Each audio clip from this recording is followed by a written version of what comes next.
She married her cousin to preserve the bloodline, but the bloodline turned against her. Princess Marie of Hohenzollern bore 5 royal children. 2 died as infants. 1, her heir, died at 21. None survived to rule. Dynastic duty demanded her womb. History offered her silence.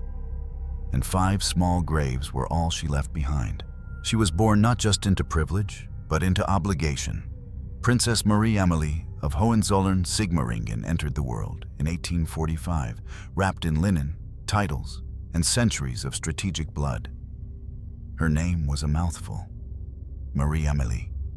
Soft syllables, almost delicate.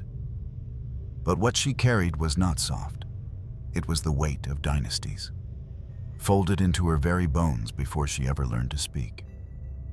Her father was Prince Karl Anton, head of the Catholic branch of the powerful Hohenzollern house. An old name, older than most kingdoms, older than most truths.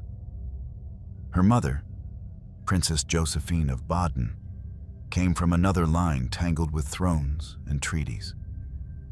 Neither were born of love matches. Neither expected their daughter to marry for affection.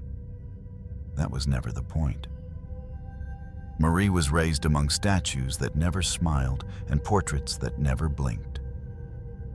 Her childhood was measured in etiquette lessons, French tutors, and carefully orchestrated appearances on palace balconies. She was taught that her body was sacred, not for her own sake, but because of what it might one day contain. A son, an heir, a name that would not die. The Hohenzollerns prided themselves on discipline. But behind the marble corridors of Sigmaringen, the silence of expectation was louder than any parade. She was not encouraged to dream. She was encouraged to align. Even as a girl, she knew that the family tree she came from did not grow. It curled. The Hohenzollerns had married within their own blood more than once, and through the centuries, branches became loops. And while the cousins grew more distant in name, the cells remembered. She read books about queens who birthed nations, not women who birthed themselves. She prayed not for love, but for duty fulfilled. And when her adolescence approached, the proposals began. Not from poets, not from idealists, but from courts. In 1867, at the age of 22, Marie was chosen, rather than courted, to marry Prince Philippe, Count of Flanders. He was a royal cousin, not close enough to scandalize, not distant enough to forget the mirror of blood they shared. A Saxe, Coburg, and Gotha by name, Belgian royalty by circumstance. Brother of King Leopold II, whose cruelty in the Congo would later stain Europe's conscience. But in that time, Philippe was still seen as the steady, useful younger son. Politically necessary, biologically acceptable. Their union was met with fanfare, but not poetry. The wedding was held in Berlin, among diplomatic smiles and monarchic obligations. White gowns, church bells, horses, and gold-threaded carriages. But beneath the finery was the quiet reality that this was another loop in the royal spiral. Another thread tied not by emotion, but by empire. Marie was now Princess of Belgium, not by choice, but by signature. She left Sigmaringen with a chest of relics and a back trained to stand straight even in sorrow. Her name changed, her homeland changed, but her mission remained: produce heirs. And quickly, Brussels was colder than Baden. The court less ornate, but more calculating. And Philippe was not cruel, but he was not warm. He was political, reserved, known more for his duties than his words. They posed well for the press. They dined at distance. They sat side by side, but rarely face to face. Still, they did what was expected. Within a year, Marie was pregnant. The court rejoiced. Newspapers reported it as a promise, a future, a continuation. She wrote letters to her mother in neat German script, describing the preparations for the nursery, the embroidery of initials on linen too soft to last, the way the court watched her stomach like a clock ticking toward destiny. But she was tired, more tired than she admitted. She could feel something beneath her ribs that wasn't just life.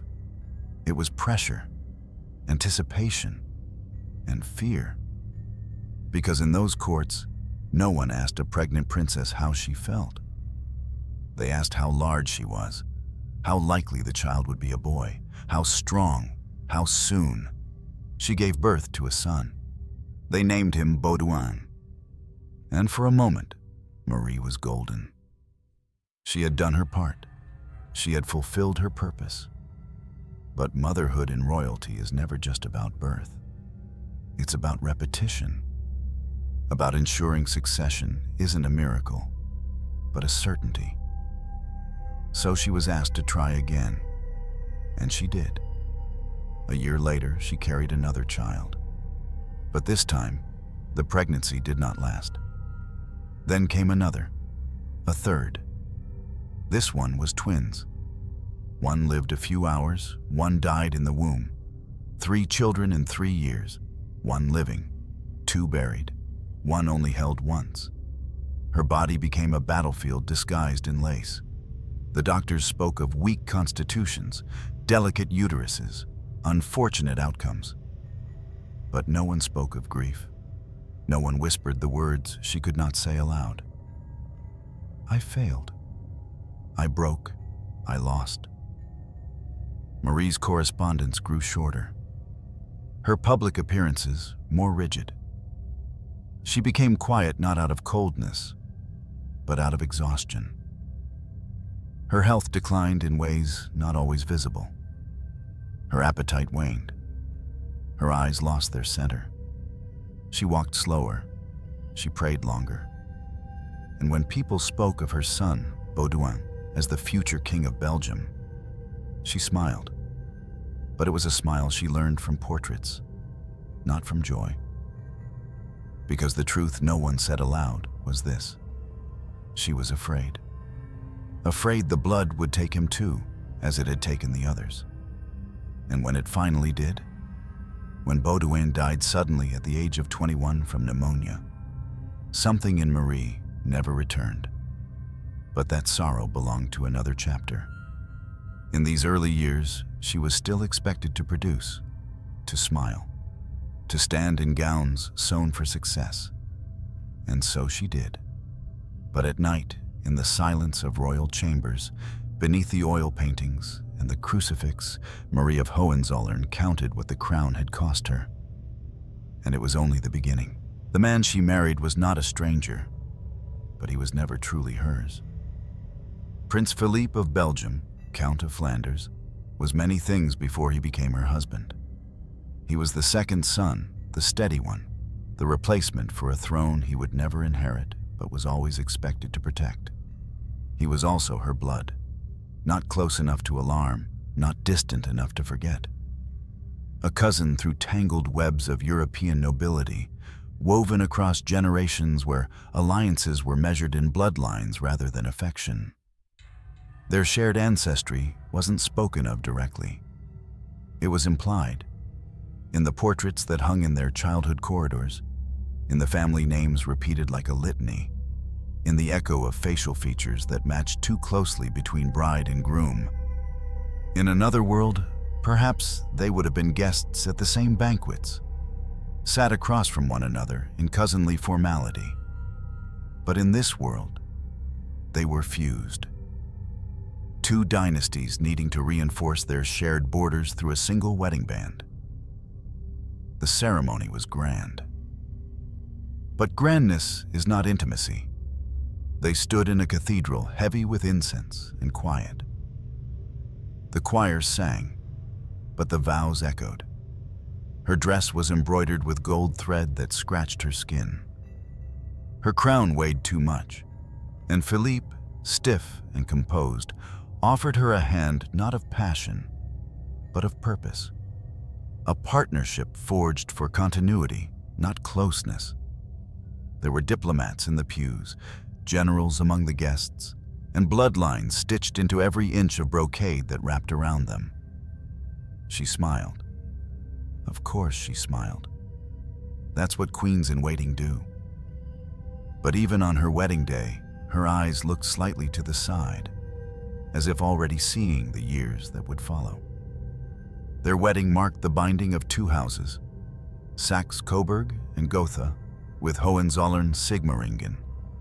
Names longer than empires, heavier than crowns. But no amount of title could soften what lay beneath. A woman wed to her kin, tasked to bear the next generation of kings. The union was not without precedent. It was, in fact, expected. In 19th century Europe, marrying cousins was common among royalty. It kept thrones consolidated, kept alliances blood-bound. But that convenience came with a cost, one written in biology more than politics. The journals never mentioned it. The public didn't whisper it aloud. But within palaces, behind drawn curtains, and in medical reports sealed for decades, the truth was known.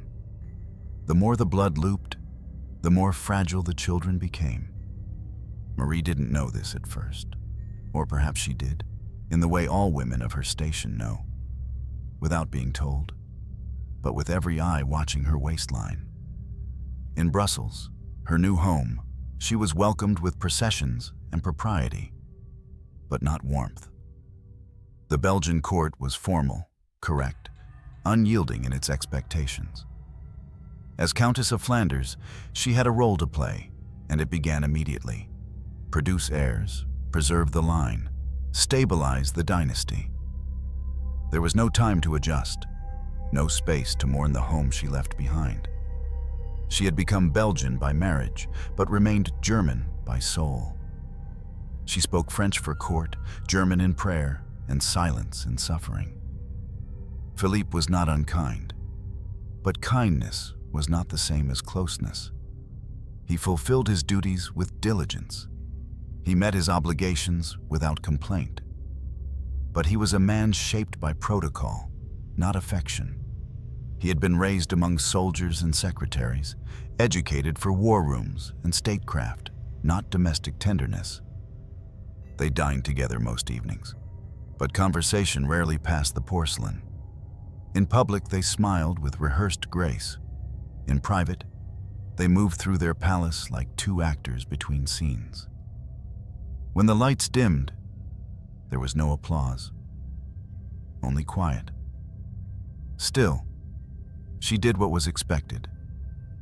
She prepared for pregnancy like one prepares for a coronation, with ritual, caution, and the unspoken knowledge that her value was measured in what she could deliver.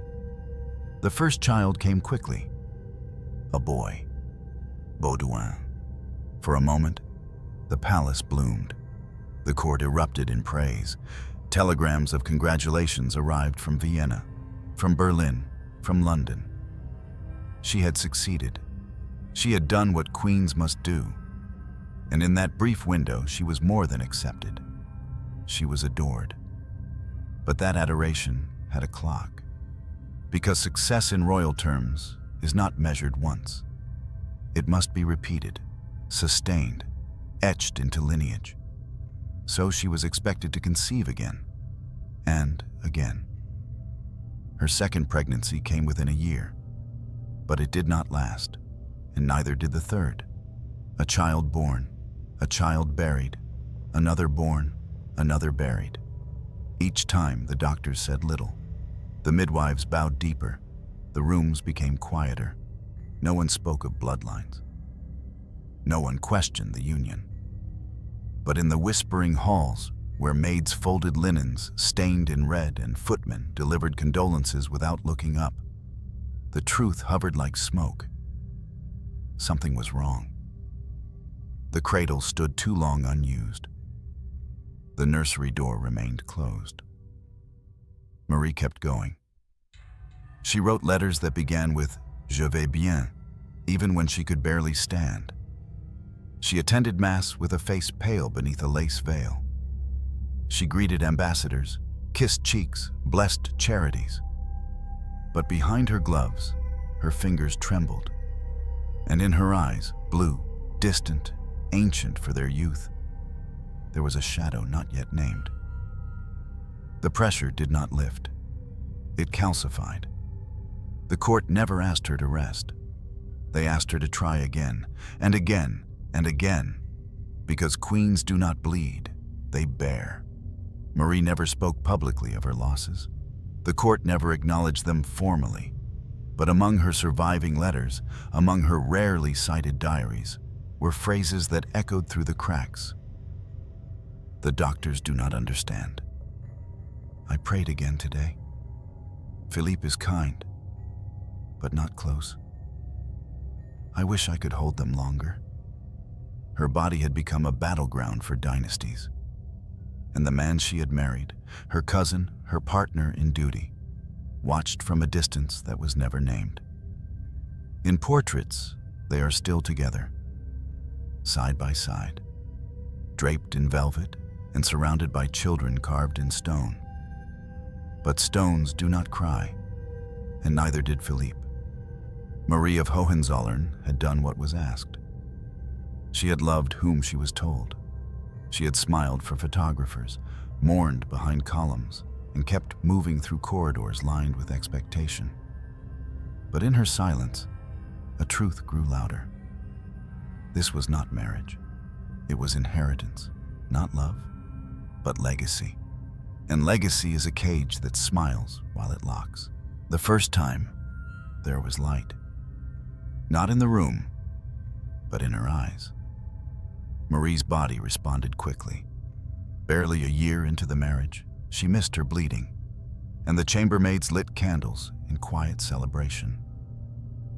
The news was whispered through corridors, across dinner tables, behind church columns. The Countess of Flanders was with child. She had done what was required, sooner than expected, and the court, always measured in its praise, allowed itself a flicker of approval. The belly began to swell. The doctors counted days. The maids embroidered gowns. Philippe nodded, dignified but unexcited, as though the child was merely the next logical step in a treaty already signed. Marie wrote letters to her mother, hopeful, tender, restrained. She mentioned the baby only in metaphor. "Something is growing inside me," she wrote. "I am frightened by how much I already love it." She walked the palace gardens more slowly now, one hand resting on her stomach, the other clinging to prayer beads. The world had become heavier, but not in sorrow, in promise, in weight that finally felt meaningful. There was no name yet, but she had chosen one silently. She never spoke it aloud. Superstition held her tongue. The court began to prepare. A new wing of the palace was cleaned and aired. The old royal cradle, carved from Belgian oak and lined in silk, was pulled from storage and re-varnished. Nurses were summoned, baptismal gowns prepared. The press speculated. The baby would be a boy, they insisted. Of course it would be. How could it not? This was a royal birth. There was no space for failure. But nature is indifferent to thrones. The pain began one morning with a cramp so sharp, Marie dropped her prayer book. She said nothing. Not at first. She sat through breakfast, her hands shaking slightly on the porcelain. When Philippe looked up from his newspaper, she smiled. Too wide, too still. By afternoon, she was pale. By evening, bleeding. No one rang bells, no one screamed. The doctors came quietly, coats dark, faces darker. Her lady-in-waiting held her hand while her body failed its first assignment. It happened quickly, and then not at all, because time stops in those moments, not for the body, but for the soul. The child was delivered, limp, colorless, still. It had fingers and eyelids, and no cry. They did not name it. They wrapped it in linen. They took it away. Marie asked only one question. Was it whole? The doctor said yes. She nodded, then turned her face to the wall and said nothing for 3 days. Outside her room, the court adjusted, quietly, without fuss. The press issued no statement. The court physician made no announcement. The child had not been christened. It had not breathed. It did not count. She is young, they said. These things happen. Try again. The bed linens were changed. The blood was washed from the stone floor. The cradle was returned to the vault, and Philippe, in full military uniform, attended a public banquet the next day. He did not speak of the child. No one asked. Marie emerged 5 days later. She was dressed in muted grays, her face powdered, her steps measured like a clock still trying to keep time. They praised her strength. They mistook silence for resilience. But inside, something had torn that could not be stitched.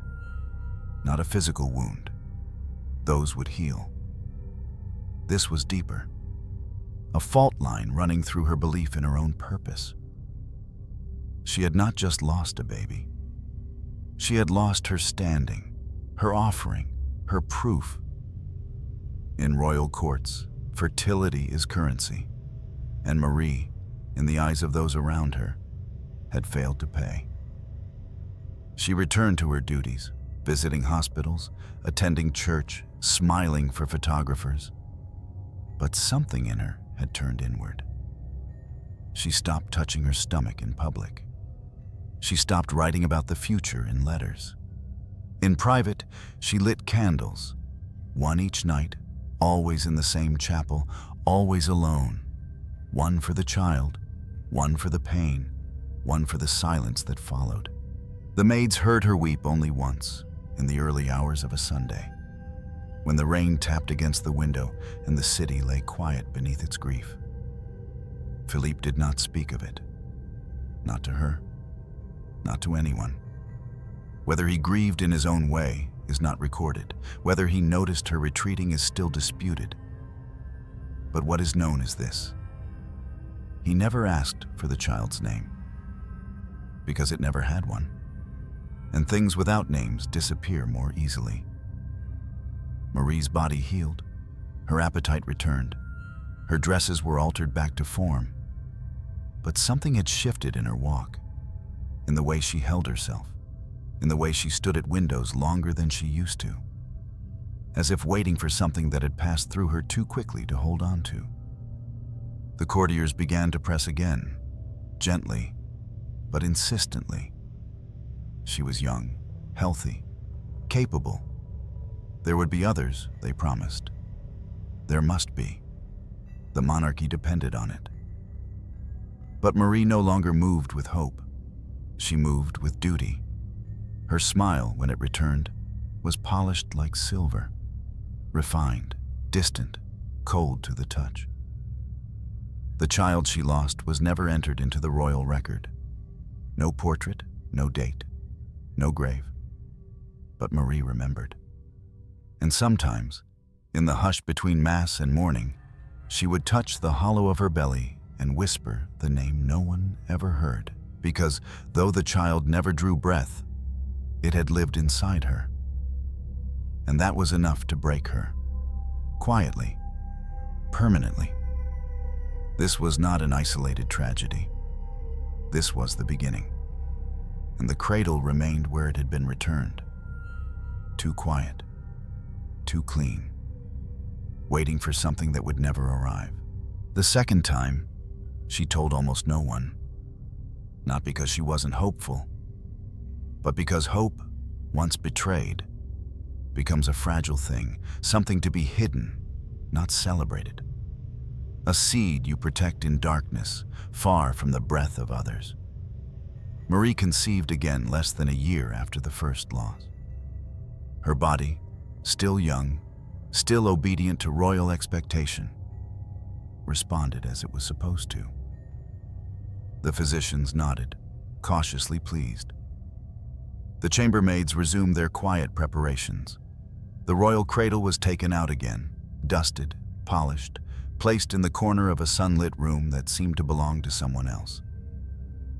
But Marie was different. She did not allow new portraits to be planned. She did not discuss names. She did not walk in the gardens. Instead, she prayed. Longer this time, deeper. She spoke less, slept more, clutched her rosary tighter. Her steps were slower, not from pain, but from reverence, as though any sudden movement might frighten the life inside her. This child, she believed, would survive. She had felt it quicken earlier than the last. It moved. It responded. It seemed, in her quiet hours, more real. A presence, a person. She whispered lullabies in German, pressed her palms against her growing belly, and waited, terrified of joy, but unable to stop it.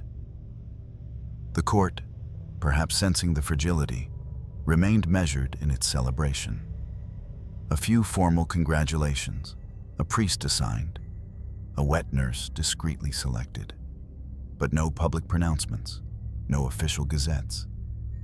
Still, the anticipation hummed behind every curtain. And then, 6 months in, the bleeding began.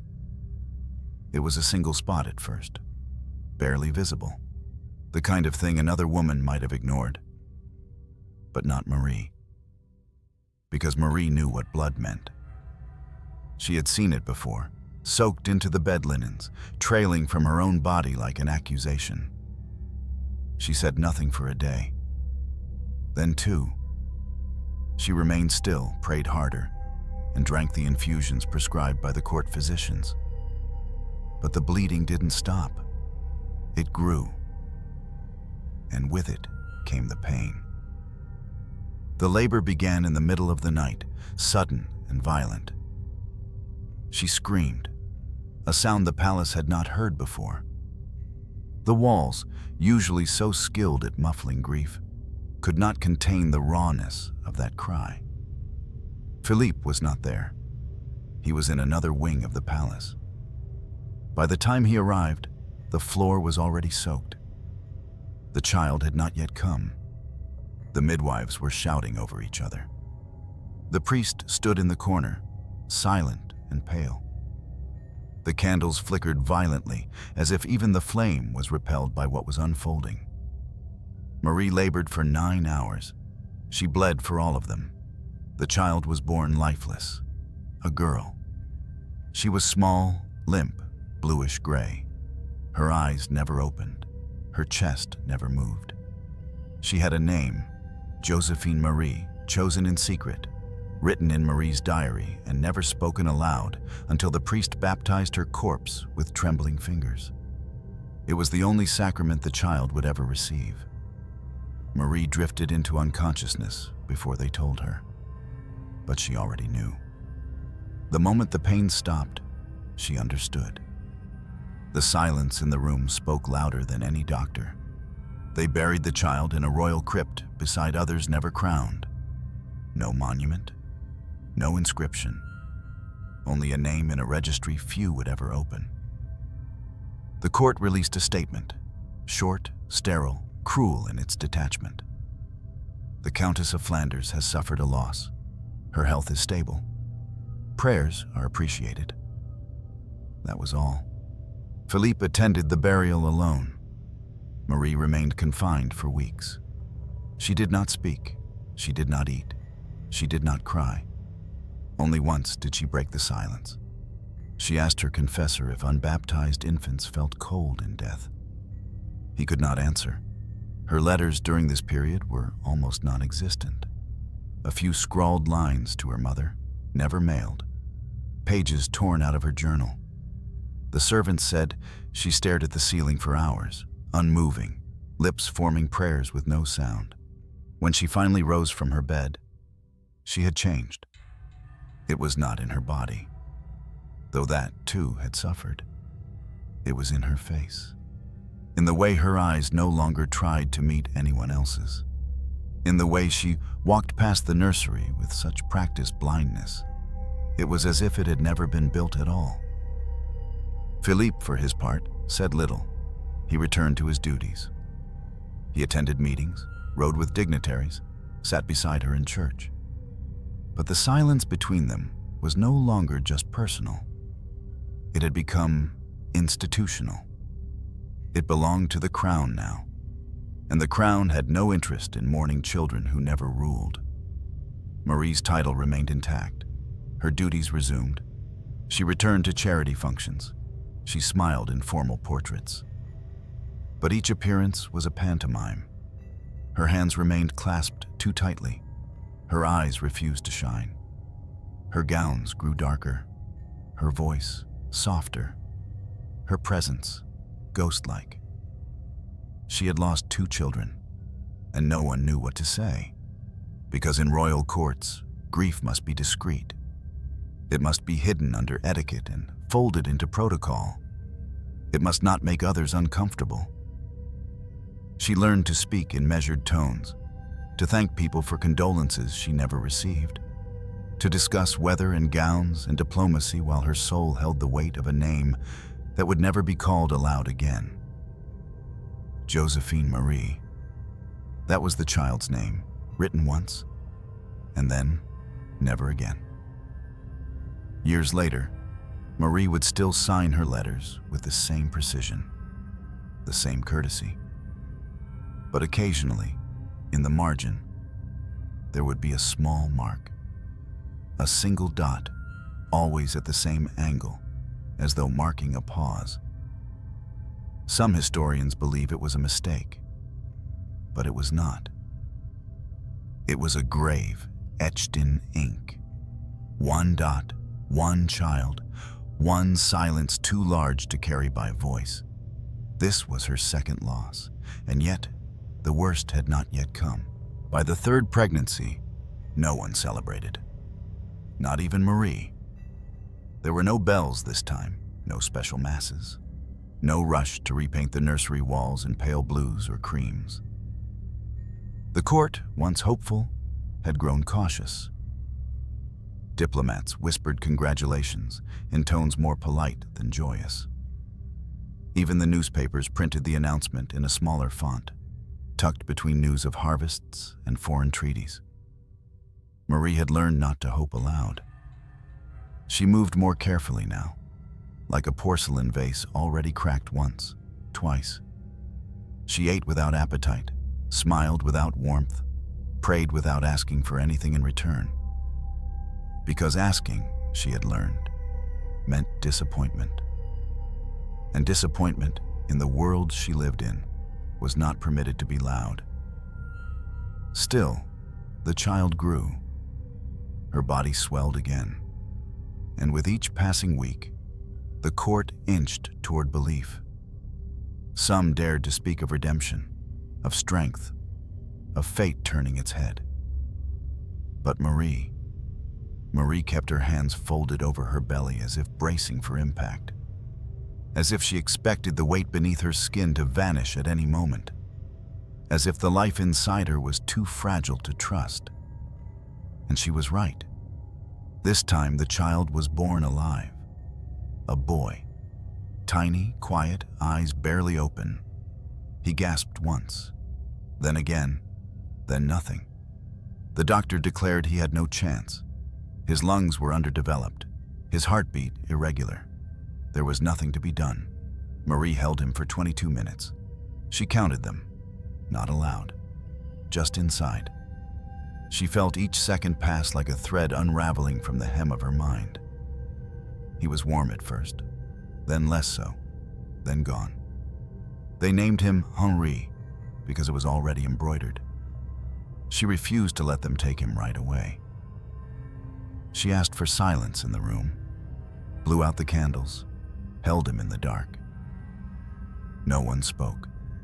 Not the priest, not the midwife, not Philippe, He had entered just after the birth, stood in the corner, watched the child fade from life without a word. Perhaps he didn't know what to say. Perhaps he knew too well that nothing he said could matter. When he left, he kissed Marie's forehead like a brother.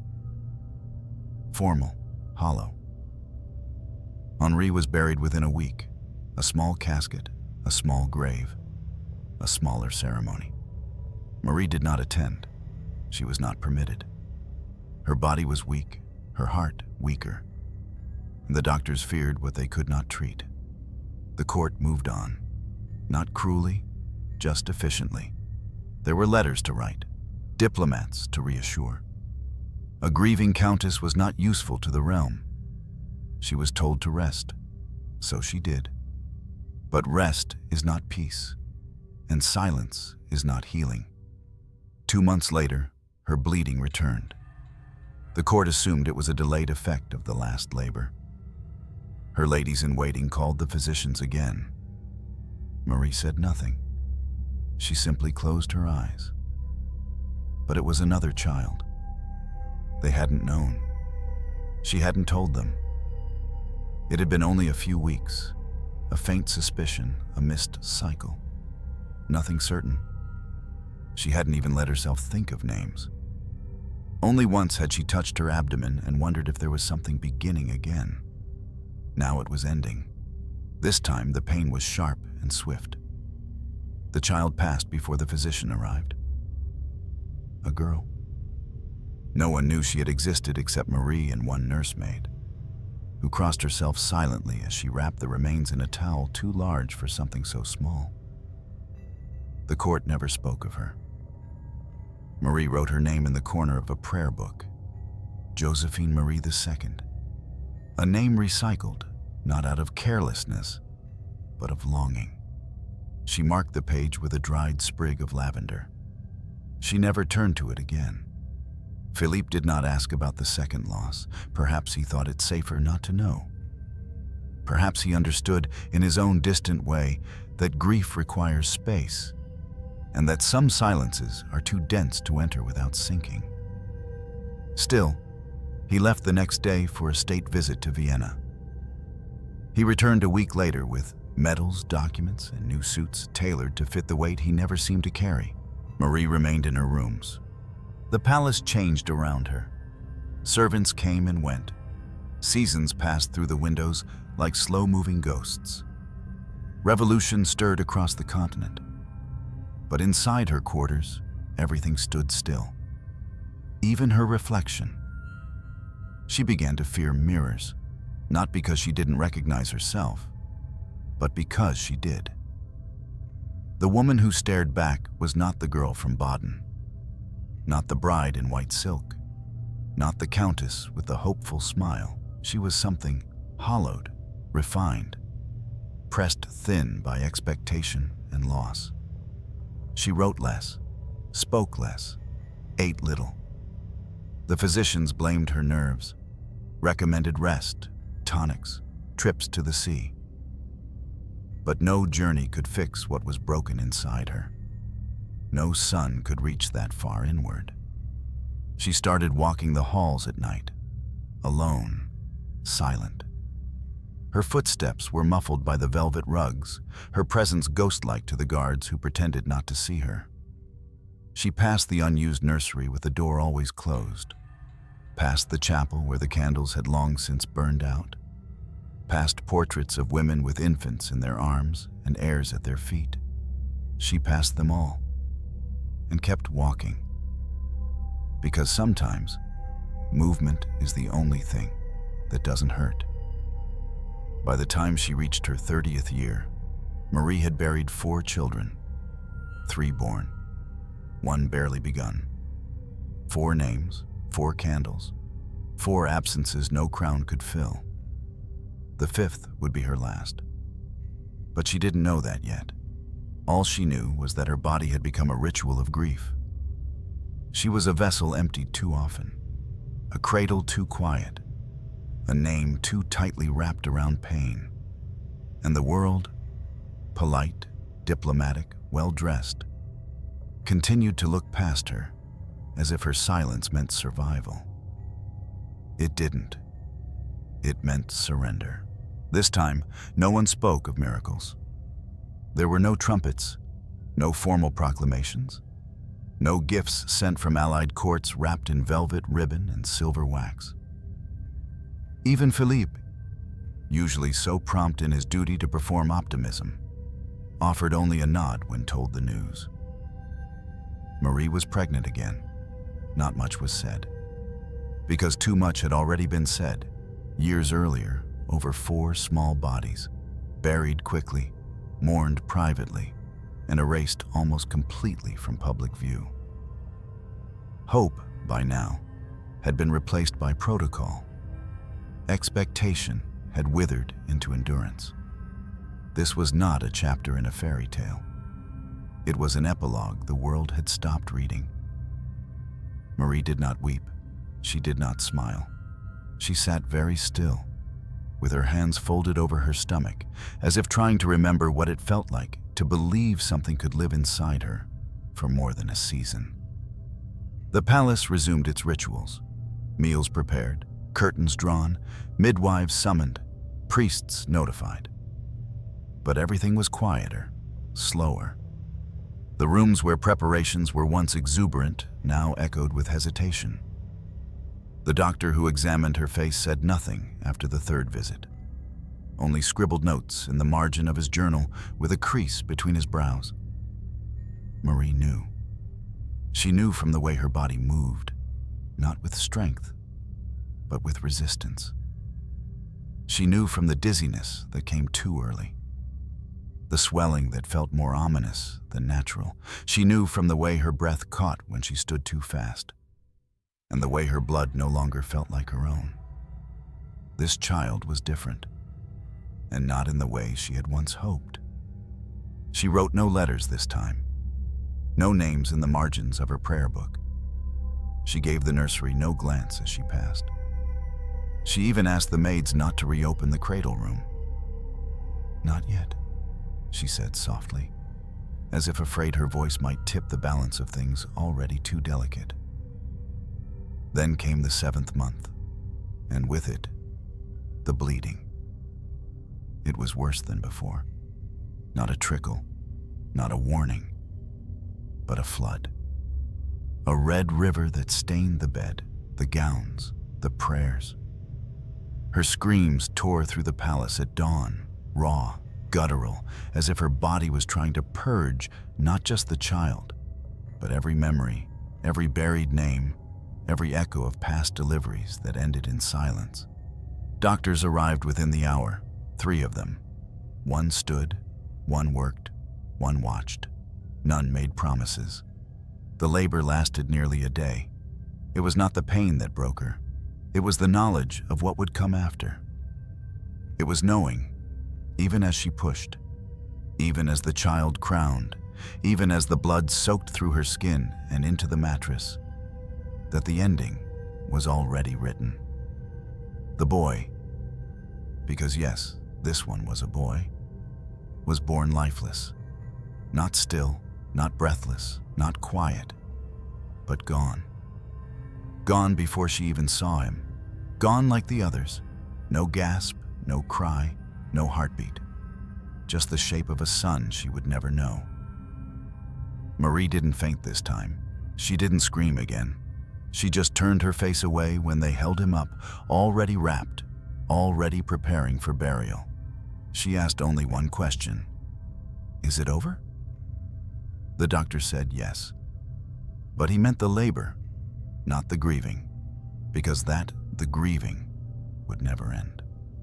That night, the bleeding didn't stop. Marie slipped in and out of consciousness, fever rising, pulse fading.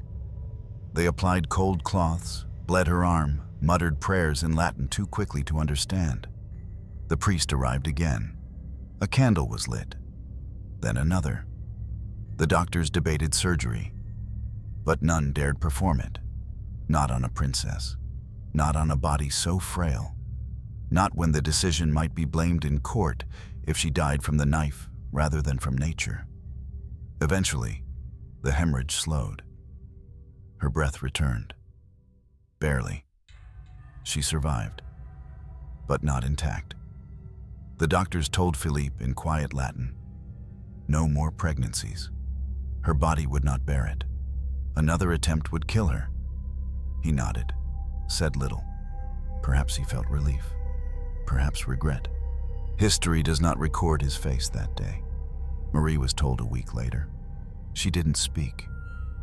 She only turned her eyes toward the window, the same one where, years ago, she had once imagined watching her children play. She never looked through it again. The room where she delivered the 5th child was stripped. The sheets burned. The bed disassembled. A different suite was prepared for her recovery, one with thicker walls, heavier curtains, fewer windows. A room more suitable for someone expected to stay quiet, out of view.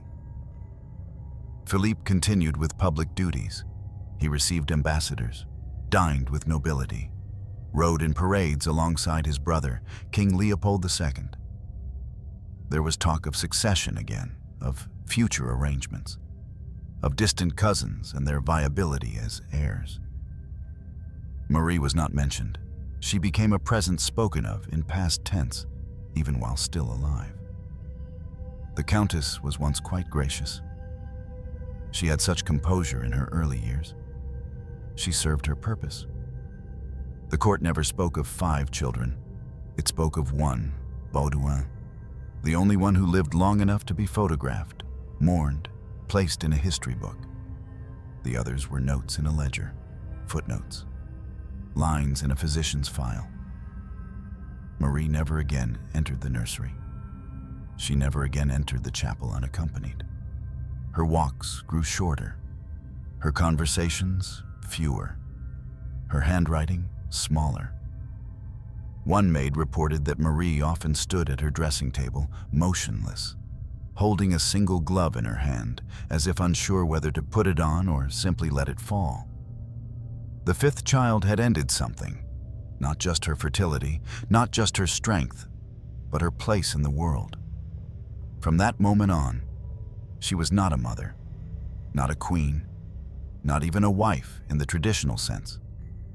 She was a figure of memory, elegant, sorrowful, untouched by future. The palace changed around her.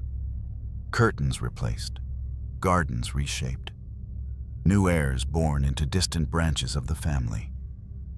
But Marie remained in her room, alone, her body declared closed for dynastic service, her womb sealed like a royal tomb.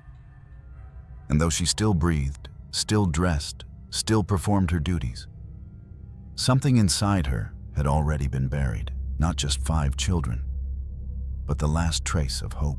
She did not vanish, but she faded. After the 5th loss, Princess Marie of Hohenzollern ceased to exist as the court had once known her. The royal gaze, once fixed firmly on her waistline, now drifted elsewhere.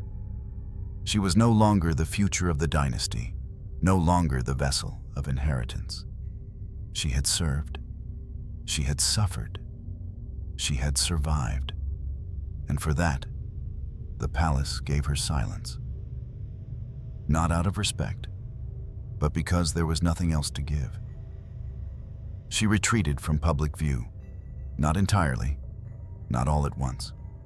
She still attended the most critical events, coronations, funerals, national celebrations. But she stood further from the center, behind the lines of men in uniform and women with fruitful wombs. She spoke little. She smiled as required. Her posture, still perfect, became her last act of resistance against invisibility. Philippe rose in prominence. He took on more state responsibilities, represented Belgium in foreign courts, led military reviews with steady grace. The absence of legitimate heirs meant that his position, though secondary, became more politically significant. He embraced it. Perhaps it was his way of coping or escaping. He did not speak of Marie. He did not need to. Everyone knew. Everyone understood. She had become what childless royals often become, a shadow of potential, repurposed for formality. Her presence was courteous, her function ceremonial. They called her Madame la Comtesse, but behind closed doors, she was simply La Pauvre Marie. Her portraits remained on the palace walls, but fewer were commissioned. The artists no longer visited. No one asked for her likeness in oil or her hand in official watercolors. Her face had become a relic of a story the dynasty no longer wished to retell. The public adored her quietly. She was known for her charity, especially for hospitals, orphanages, and the poor. And though her speeches were rare, they were remembered. When she spoke of suffering, she did so with a weight that could not be faked. People listened. They did not know why her voice trembled slightly when speaking to mothers.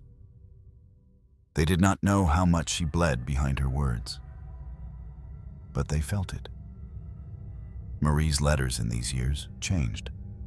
Once elaborate, filled with courtly language and precise structure, they became sparse.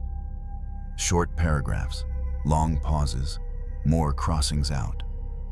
The handwriting grew smaller, tighter, more pressed against the page, as if she feared someone would read too deeply.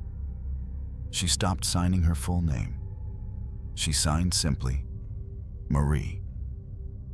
The royal household assigned her a new suite of rooms, away from the nursery, away from the grand salons, a quieter wing where windows opened onto a rose garden that rarely bloomed.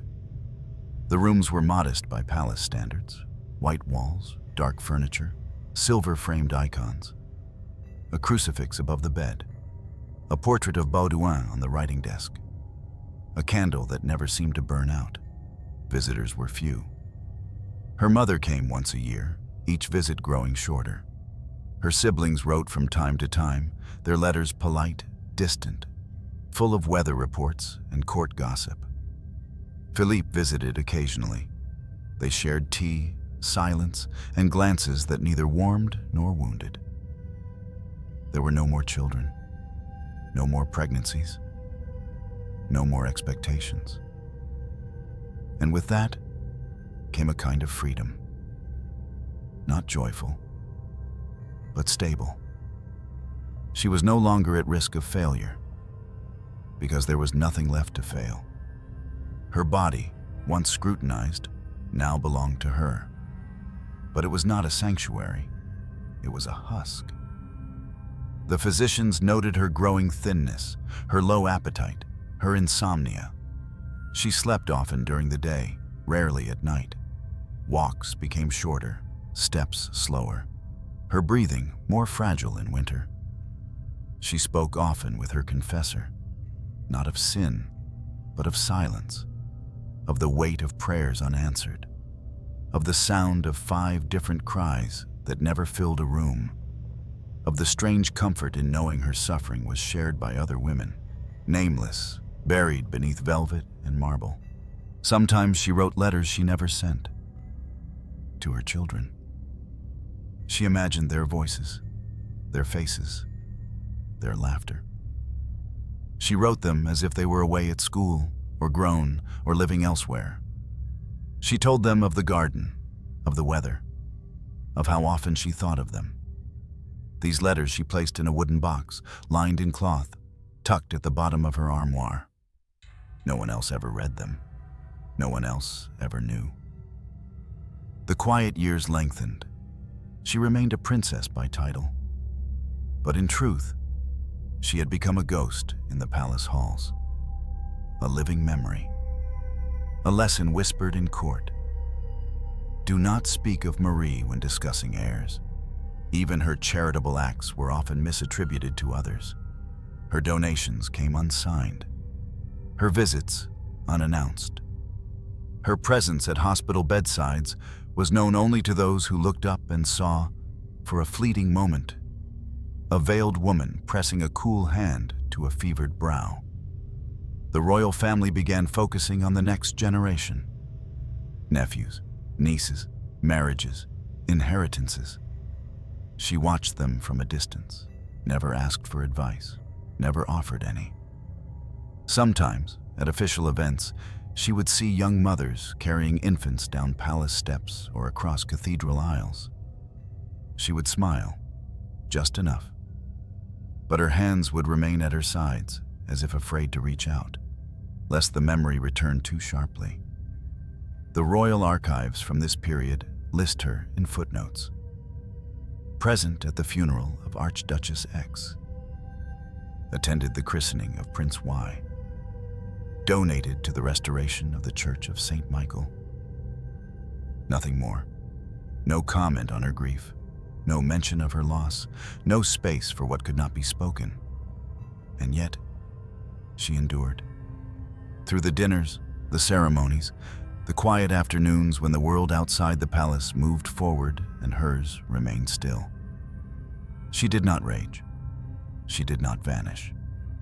She simply continued. That, perhaps, was her final act of defiance. To remain, to breathe, to walk, to dress, to nod, to live.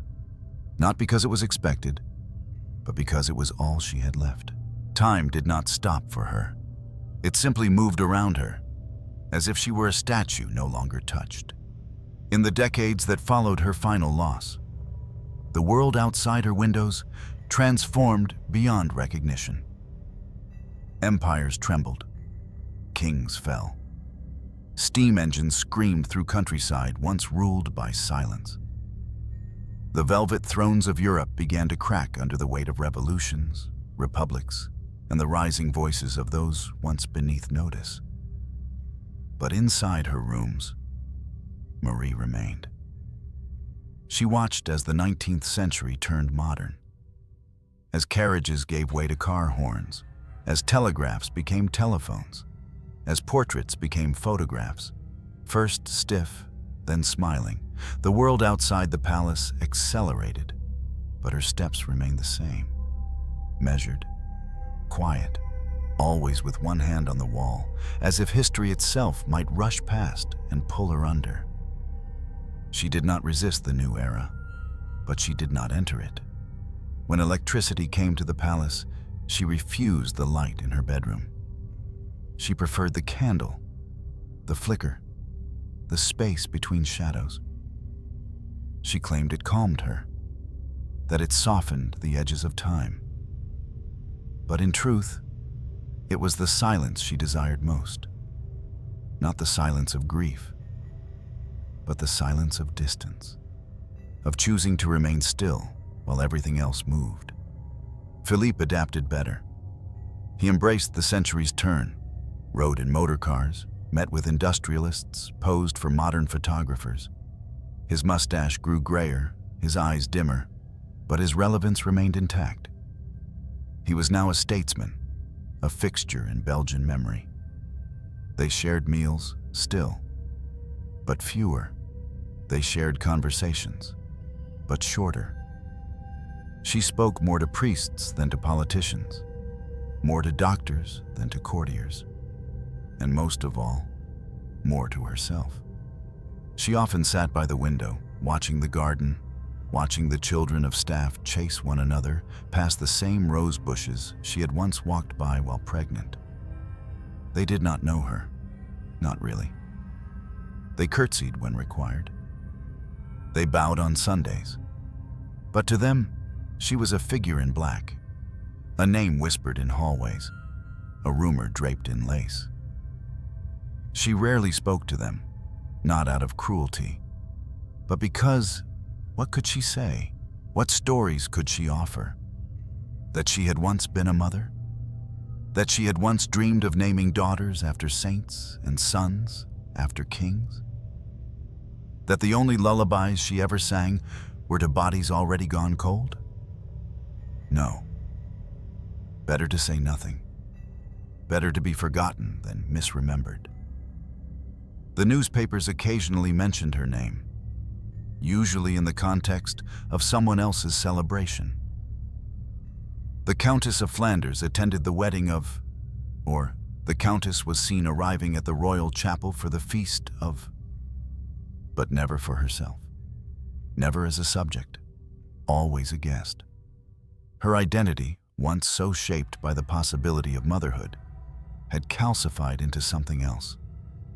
Something brittle, something ceremonial. She was no longer the mother of the heir. She was the childless cousin, the dowager without a dynasty. A title wrapped in absence. Even Baudouin, her one son who had lived, who had walked and spoken and grown, had begun to blur in the collective memory. His name had once stirred hope. He was the golden boy, the prince with a future. But futures are short-lived when graves arrive early. And in a world chasing forward, no one lingers long on sons who never ruled. Marie kept his portrait on her writing desk, framed in black. Next to it, a pressed flower from the day of his funeral. Dry, fragile, intact. Sometimes she wrote letters to him. Still, even years later. Your name was spoken today at Mass. Your cousin has taken your place beside the king. I wonder what your voice would sound like now. She folded each letter, sealed them, and placed them in the same wooden box where the others rested. A box filled with silence. The staff knew not to move it. By 1900, her world had grown narrow. She rarely left the palace. Rarely left her rooms, rarely left her chair. The aches in her bones grew sharper. The fog in her eyes, heavier.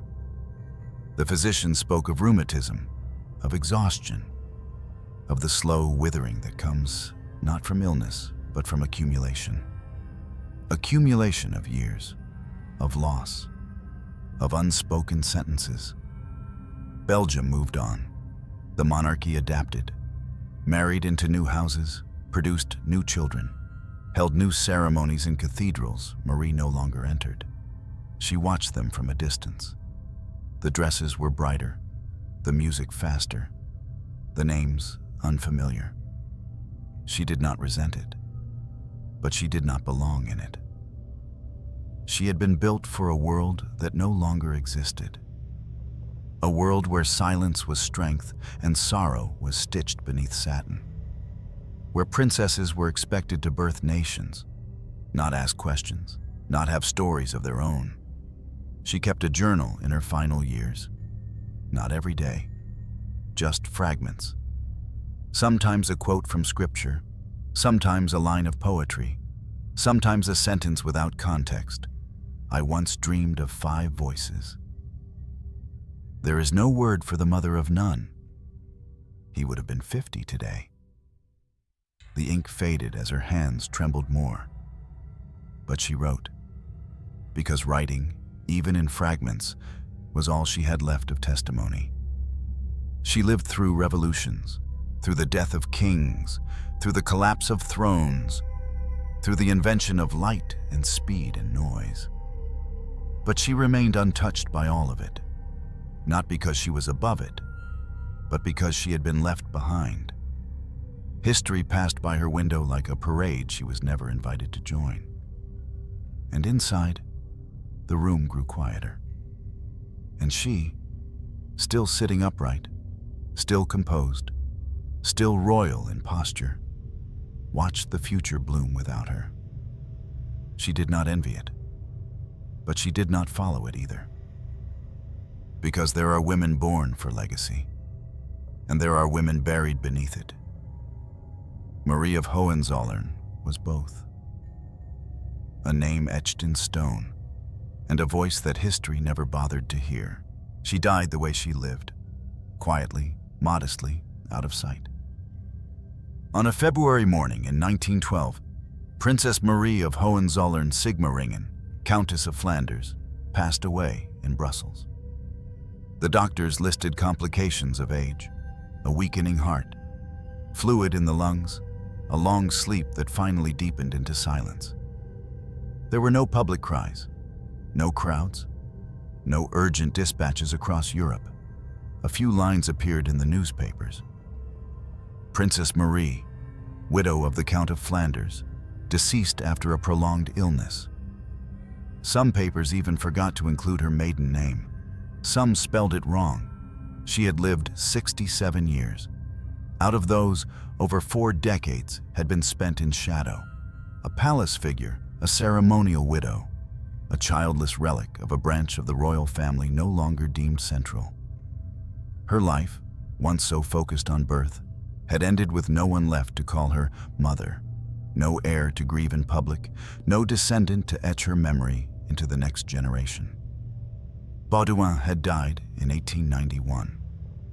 The golden son, the hope of Belgium, the one child who might have made her name immortal, taken her sorrow and turned it into legacy.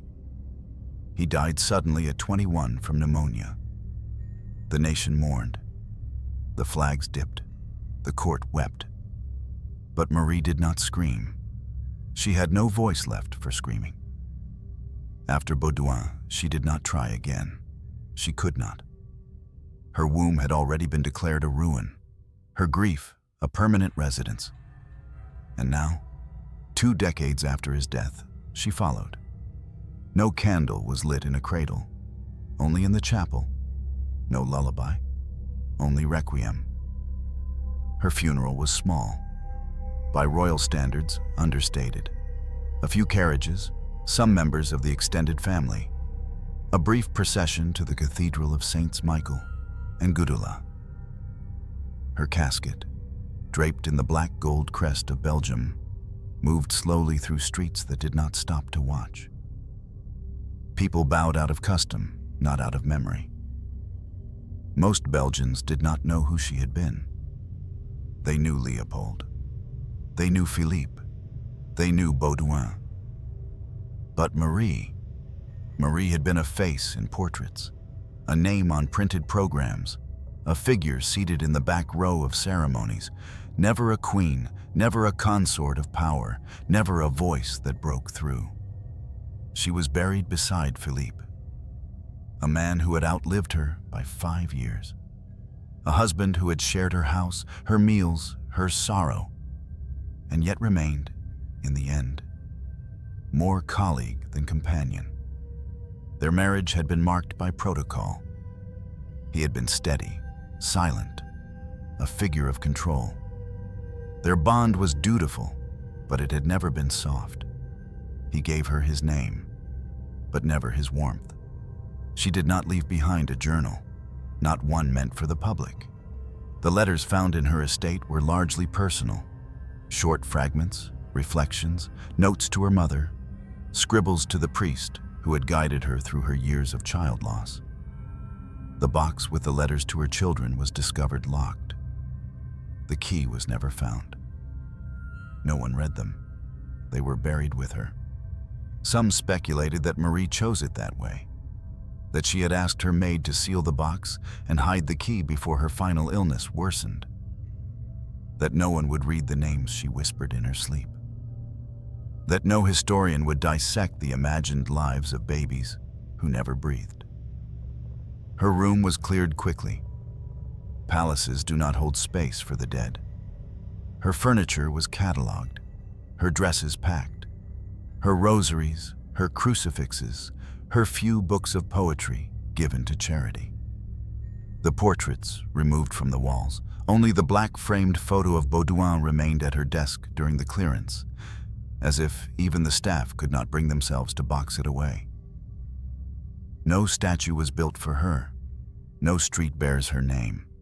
No national memory preserves her voice, her face, her story. She became a line in a family tree, a connector, not a destination. She is often confused with others. Marie of Romania, Marie of Edinburgh, Marie of Baden. So many princesses, so many marriages, so many titles. But this Marie, this quiet, mourning, invisible Marie, has no books written for her. No documentaries, no great archives of political letters or wartime correspondence. She left behind grief, but no echo, because echoes require someone to speak your name after you've gone, and no one did. There are no living descendants to visit her grave, no grandchildren to ask what she was like. No great nieces to trace her portrait in dust and wonder about her voice, her laughter, her perfume.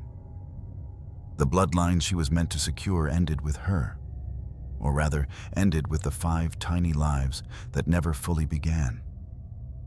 Henri, Josephine Marie, the unnamed girl, the short-breathed boy, Baudouin, 5 children, 5 funerals, 5 absences. Her name was etched in stone, but not in story, and so she became what many royal women become, an ornament, briefly noticed, quickly forgotten. The history books mark her with titles: Princess of Hohenzollern, Countess of Flanders, wife of Prince Philippe. But none of them say she lost everything and still rose from bed. None say she buried her children and never cursed God. None say she was a woman before she was a symbol. Because symbols do not grieve. Symbols do not bleed. Symbols do not need to be remembered as human. But Marie was human. A daughter raised to be useful. A bride trained to smile. A mother robbed again and again by fate. She died in her bed, dressed in black. Her hands were crossed. A rosary laced through her fingers. A single candle burned at her side.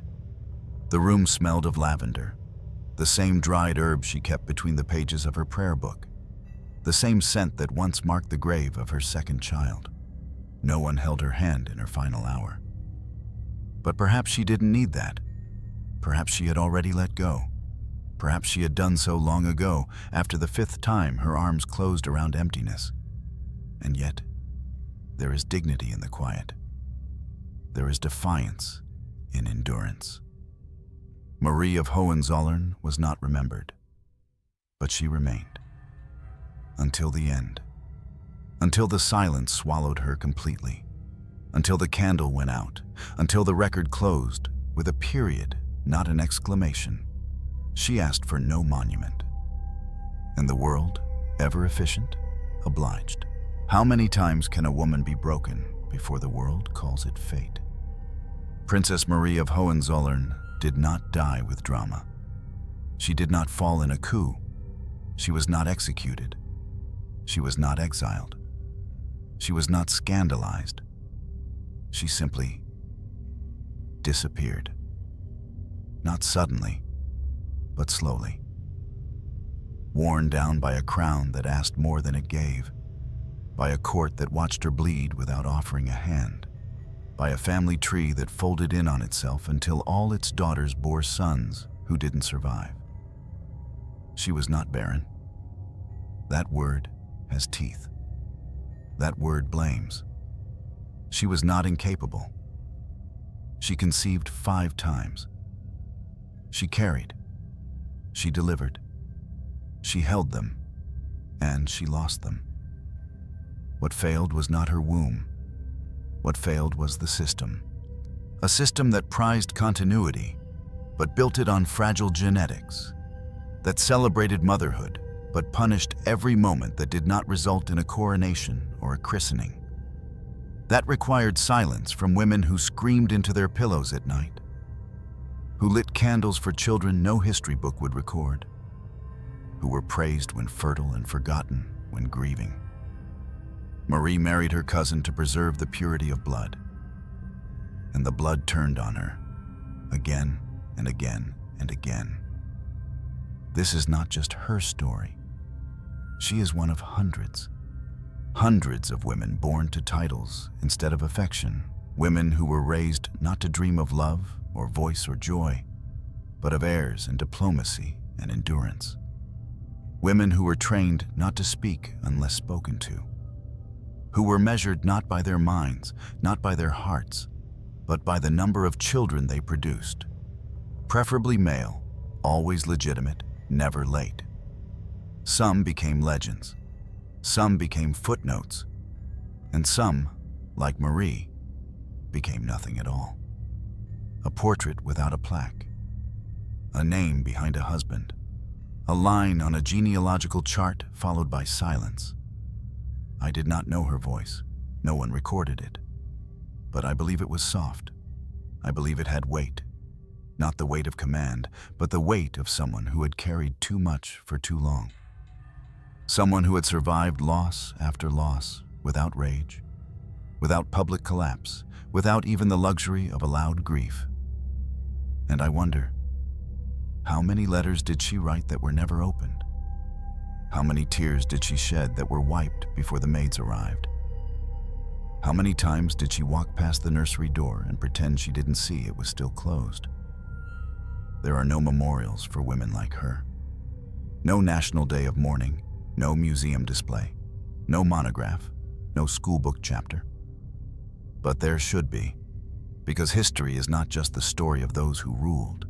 It is also the story of those who were ruled by expectation. Not every tragedy is loud. Some unfold behind lace curtains. Some happen in velvet-lined beds. Some are buried in tiny coffins, in royal crypts, in unmarked graves. And some live on only in the flicker of a candle, lit by a woman who will never again be called mother. Marie paid the cost of silence, and the debt was never repaid. Even in her death, the world moved on without a pause. Her name faded. Her face disappeared from coinage and celebration. Her body, which had once been monitored so closely for signs of fertility, was now left to rest in quiet decay beneath a stone few stopped to read. But I remember her. We must, not as a failure, not as a footnote, but as a mirror. A mirror held up to a world that has long asked too much of women and given them too little in return. We are told to admire resilience. But resilience is not the same as peace. Marie did not fight a war. She did not write laws. She did not command armies. She did not build empires. But she lived. She endured. She mourned 5 times and still rose from bed. That, to me, is its own kind of heroism. Not the loud kind, but the kind that survives alone in the dark, with no applause, no crown, no happy ending. Just quiet breath, folded hands, and a prayer whispered into the shadows. There is a cost to dynastic silence. Marie bore it, and for that, she deserves more than silence in return. She deserves to be remembered. As a woman, as a mother, as a wound that history dared to forget. Let us not forget her. Not again.